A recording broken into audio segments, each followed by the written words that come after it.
It's the Real News Network. I'm Sharmini Perez coming to you from Baltimore.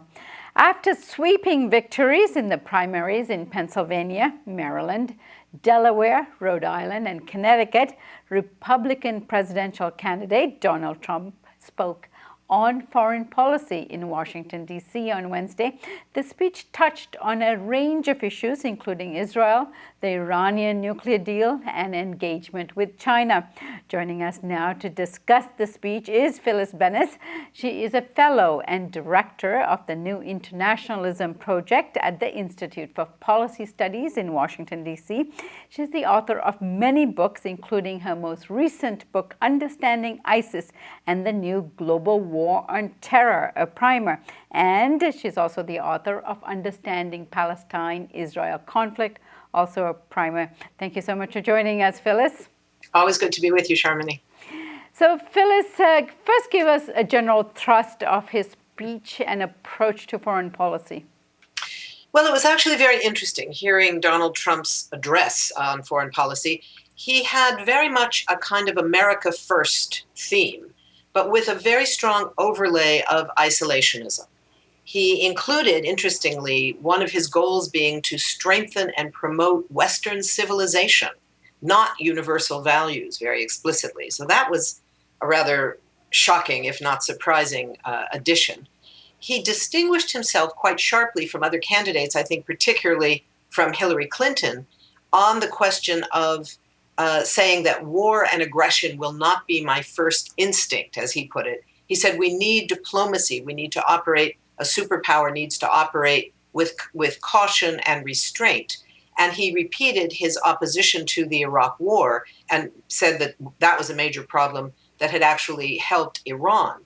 So in all of those ways, he was pulling back from the notion of regime change being a primary goal of what his administration would look like.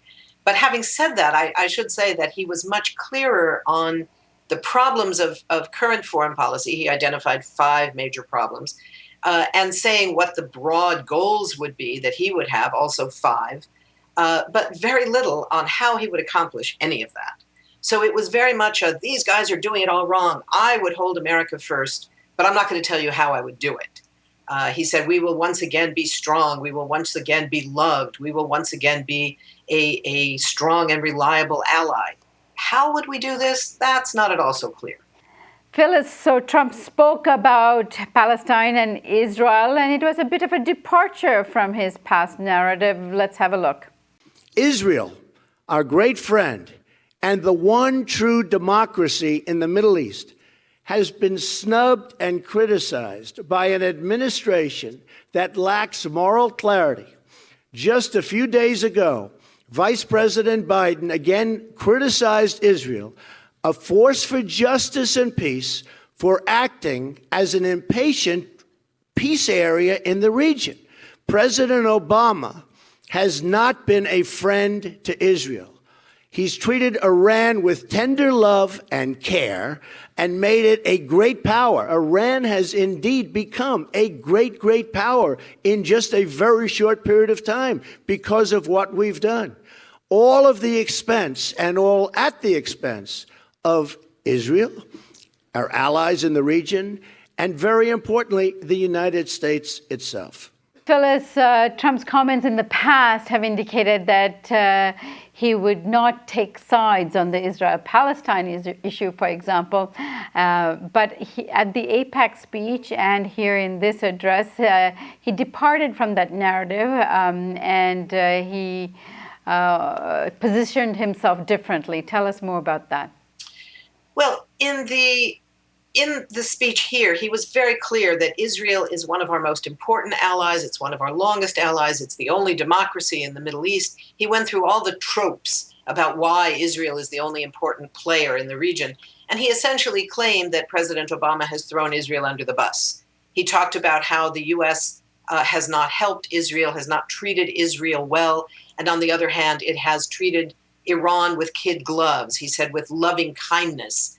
With great disdain, I might add, he said that. So there is this sense that he's returning to a more traditional position of traditional candidates, which is to embrace all things Israel in the U.S. political arena, rather than his earlier quite independent statement that he would, as you said, not take sides in the Israeli-Palestinian conflict. And also another big issue was ISIS. Let's have a look at what he said. And then there's ISIS. I have a simple message for them. Their days are numbered.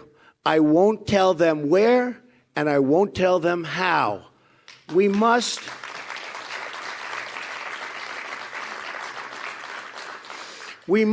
as a nation, be more unpredictable. We are totally predictable. We tell everything. We're sending troops, we tell them. We're sending something else, we have a news conference. We have to be unpredictable. And we have to be unpredictable starting now. But they're going to be gone. ISIS will be gone if I'm elected president, and they'll be gone quickly. They will be gone very, very quickly. What is this notion of unpredictability he's talking about, and is what he's preaching here at all achievable about ISIS? Well, there's no way to know if it's achievable because there's no way to know what it is. You know, he's saying, I'm not going to tell you what I'm going to do. Just know they will be gone. Well, every president, every secretary of defense, every chairman of the Joint Chiefs of Staff, every commander of CENTCOM has said the same thing, and none of them have been able to pull it off. There's no indication, Sharmini, and this is crucial, I think, that he has any idea of dealing with ISIS other than a military approach. And as we all know, you can't go after terrorism militarily. It doesn't work. We've been at war with terrorism for 15 years, and terrorism is doing just fine. There's no indication that Donald Trump has a different proposal. He says what they're doing is wrong. Well, okay, I agree with that. But he has no strategy that he's putting forward of what he would do differently. He did acknowledge, and this is important, that U.S. actions in Iraq, in Syria, in Libya did help to unleash ISIS, as he put it, but he still had no strategy for what to do about it. In the past, for instance, he said, well, we will deny them access to oil. But then in this same speech, which was supposed to be his definitive speech, he talks about how ISIS now controls or is getting millions of dollars from oil in Libya.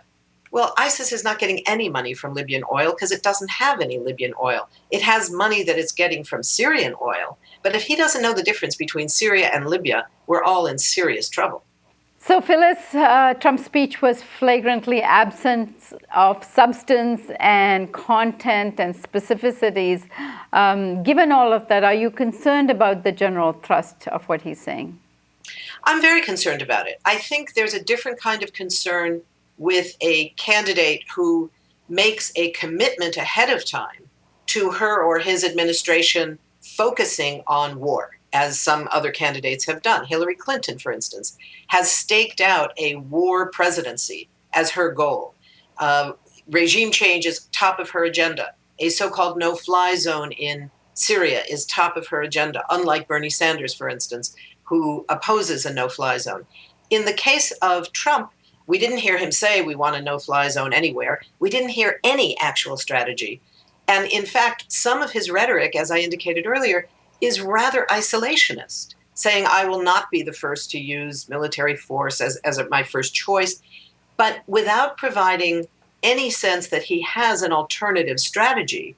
I'm very concerned that when the first crisis breaks in the worsening of the situation in Syria, perhaps, or a new escalation in Libya, or perhaps something somewhere else in another continent even, any humanitarian crisis, a human rights crisis, anything with the so-called CNN factor or Twitter factor operating, where there's a call for the U.S. to, quote, do something, I'm afraid that a President Trump, isolationism aside, would immediately turn to the military because, frankly, he doesn't have any knowledge, it doesn't seem, of what a diplomatic solution would look like. He can talk all he wants about, we need diplomacy, but he doesn't know what that means. He's said nothing about what it would look like, who he would bring on board. He says we have to have different people. Well, I kind of agree with that people who are in the White House and the State Department now have a lot of failures under their belt. But without knowing who he would bring on board to recommend decisions for a presidency under Trump, I think this is very, very dangerous. This kind of vague, ISIS will be gone, but I'm not going to tell you how. It reeks of the Nixon era. We're going to end the war in Vietnam. We have a secret plan to end the war. Well, the secret plan turned out to be escalation. Do we know that that's not Trump's secret plan as well? We simply don't know. Phyllis Bennis, I thank you so much for joining us. As always, on point, just steps away from where Trump just spoke. Thanks for joining us. Thank you. And thank you for joining us on the Real News Network.